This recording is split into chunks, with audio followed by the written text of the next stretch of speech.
બંધારણની રક્ષા થાય અને આ બંધારણની જે નિયમો છે તેને ફોલો કરવામાં આવે અને જે મુસ્લિમ સમાજના બંધારણીય હક છે તેના પર કોઈ તળાપ ના મારે તેના માટે આ બંધારણની રક્ષા એટલે સરકાર વતી આપ સાહેબ અમારા પ્રતિનિધિત્વ છો। ડભોઈ તાલુકા સેવા સદનમાં મામલતદાર કચેરી ખાતે સમસ્ત ડભોઈના આગેવાન મુસ્લિમ સમાજના દરેક આગેવાનો તે મામલતદાર સાહેબને આ આવેદનપત્ર આપેલ છે અને તે આવેદનપત્ર તે યુસીસીના કાયદા બાબતે આપવામાં આવેલું છે।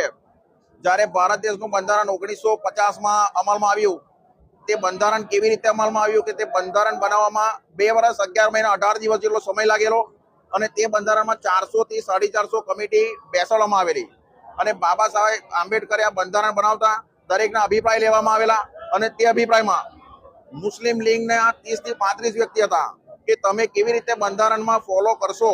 તો તેમના માટે મુસ્લિમ લીગે જણાવ્યું કે 1937 થી મુસ્લિમ શરિયત એક્ટ છે અને શરિયતમાં જે નિયમો જણાવેલા છે, જે લગ્ન કરવાના અધિકાર જણાવેલા છે, જે વેચની મિલકતો બાબતના અધિકારો જણાવેલા છે, જે દત્તક પુત્રના અધિકારો જણાવેલા છે, તે અધિકારો પ્રમાણે અમે બંધારણ ફોલો કરીશું અને એ અધિકાર પ્રમાણે બંધારણ ફોલો કરવામાં આવેલો છે અને બંધારણ પ્રમાણે અમે અનુસરીએ છીએ। જેથી શરિયત એમાં ટચ કરે છે તે માટે આ યુસીસીના કાયદાનો સમસ્ત મુસ્લિમ સમાજ વિરોધ કરે છે।